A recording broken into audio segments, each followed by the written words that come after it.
Good morning. Um, Last night there was a horrific tornado. Was it last night? Maybe the night before. Started kind of in our area. And for us, it wasn't very bad. A little bit of hail, typical thunderstorm, lightning, thunder. And then it headed east, which is the way the wind generally blows here anyway in the wintertime. And then it hit 6 different states and did all kinds of damage, wiped out the town of Mayfield, Kentucky, etc. And then there was in Mayfield a candle factory, and the candle factory was working at night because this storm came at night. Because it's Christmas time, it's a holiday time, and people are working around the clock to fill orders, candles. Come on. All those scented candles and everything going to be given for gifts. And it trapped people inside. The building, collapsed, and it killed people there and all across the path of this storm. I'm sure you've read about it. And if you haven't, you should go because it's historical. It's the worst storm in 96 years, and it's got the highest body count so far. Or maybe not so far. Maybe not. Katrina may have had a higher one. There's this woman, Kyanna Parsons Perez, and she had her cell phone on her, and it was charged, and she was cognizant enough to go on Facebook and send out a call for help and tell people where in the building they were and to calm people around her. I haven't seen her whole interview, but just the few bits I did see on Twitter were amazing. Her poise, her clarity, her quick thinking to get her message out. And I thought, why wouldn't she call 911? But, with a storm that bad, 911 may not be up and operating. It may be, a long time before you can actually get to anybody. But on Facebook, it's instant. It was live. And so everyone she reaches out to can then call 911. I wanted to talk to y'all about the buildings themselves because this is really important. At least in my mind, it's really important. I didn't see the candle factory building itself, but apparently they had some sort of safe room that they said, if we have one of these things happen, you go to that safe room. And it still wasn't enough. The structure collapsed. Not sure about that building, but I am sure about those Amazon warehouse buildings where other people were working and the building collapsed and people were killed and so on. Because when you go into firefighting, volunteer firefighter, you have to take a class called Firefighter 1. And in that class, they teach you about structures and their fire strength. Now, of course, this is a tornado. However, those metal buildings that Walmart has put up, they have concrete floors, but the buildings, the walls and everything, and you can look at the support structures above your head are these metal beams. You have about 7 minutes in there in a fire before that whole thing collapses because that metal gets too hot and it buckles. Well, it's the same with the wind. What is an airplane made out of? It's made out of thin metal because even though metal is really, really strong, if it's not really, really solid, it's not that heavy and it catches the wind. One of my early videos was about me bending one of those fence panels and putting a tarp on it, and I think I only bent it halfway, so it was kind of arched this way with the tarp on it, and it caught the wind, and that thing just like that bridge out in Seattle did many years ago, just flexed and flexed, and then eventually it tore the tarp and the things that I had it tied to the other structure with. It tore those too because too much movement. So those Amazon buildings and a non-brick, non-fortified building is not going to be able to withstand the kind of pressures that this storm created. And so you're going to get collapse, and you're going to get roofs torn off, and you're going to get whole buildings just flying up in the air. And yes, I've had personal experience in one of these kind of storms. I was in a typhoon when I was a kid, and it ripped the top off all the houses around us in our neighborhood. Our house praise Yah, the roof stayed on, but all the windows blew out and the whole building was flooded from all the rain. So I know what I'm talking about here.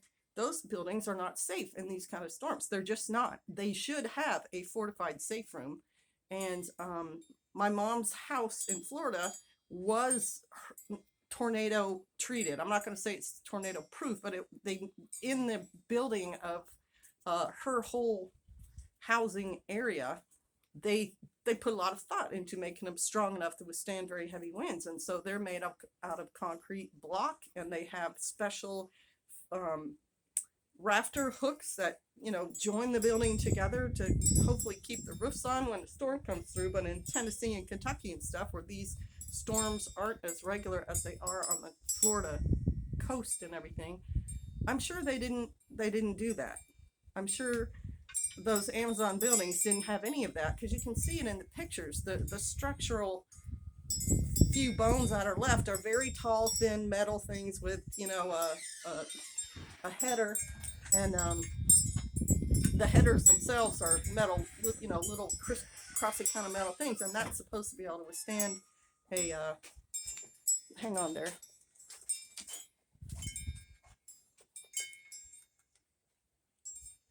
There we go. In a video or live stream? Oh, not live. No, it's video. So, I mean, it's going to hold the walls up and the roof on in a normal thing, but once you put wind on that, that's like a wing right there. It's a thing just waiting to be picked up and taken away. So for you who are working in those buildings, this is part of prepping. You need to be aware of the structural integrity of the building you're working in. And I'm telling you right now, those metal Morton style buildings, they're fast and cheap to put up, relatively cheap compared to bricks and stuff. They are not structurally sound in fire, and they are not structurally sound in high wind. Just like all the trailer parks, all those 40 by 60s and 20 by 40s and whatever trailers are just a thin metal siding with a thin amount of insulation, and they blow apart. There's a really famous case of a woman. Her family lived in a trailer park, and her husband dug a hole underneath their trailer and put a concrete or some kind of earthen room down there with a door. And when they had a tornado come, they climbed down in there and shut that door, and the whole park was gone, and they were the only survivors. So if you live in a trailer or a trailer park, if you work in a Morton style building, and you are in an area that can be hit by tornadoes, you need to have a plan for what you're going to do when those tornado sirens go off. And the other thing on that is there are a million weather apps. And I know people are going to say, well, maybe people don't, blah, blah, blah. Everybody has apps on their phones. Everybody's got TikTok or Twitter or, you know, some social media feed, Facebook or something. If you can download that and have that on your phone, you can download a weather app and check the block for I want weather alerts, because somebody on a Kyanna Parsons Twitter made the point that the weathermen were warning of this storm coming an hour before it hit the area, and they were. Pastor was online that night tracking that storm, and there was a website on YouTube where a young man was urgently warning people. There's a whole new weather, what am I trying to say?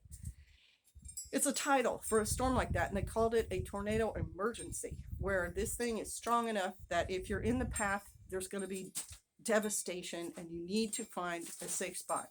And in a tornado, a safe spot is a low spot, a very low spot, you know, creek bed, down a ravine at the very bottom. It's in a shelter. It's in something very, very heavily built, concrete block buildings. Those are the kind of things. And if you don't have one, scout in your area and make a plan for where you are going to go should this happen. A basement. If you have a basement, you can even make your own fortified area in your basement with concrete block. And use the structure of your house to form a safer place so that you can duck down in it when one of these storms comes. So the point of this video is for me to urge you all to look out for your own safety. That's what prepping is about. What is a threat in your area? I said this on that Vice video where they came down here and interviewed us, and I want to reiterate that now. You should be prepping for what you think is your biggest threat, and have those weather apps, because they're going to tell you if there's fires, they're going to tell you if there's storms, snow, flooding, or whatever. Have a plan for how you're going to react to it, and your life is more important than any job you have. Your life is more important. So even if your boss says you can't leave and you know this storm is coming, leave. Leave. You guys are worth it. All right. Whew, blessings to those people out there. What a horrible thing to happen to them. All right. Shalom.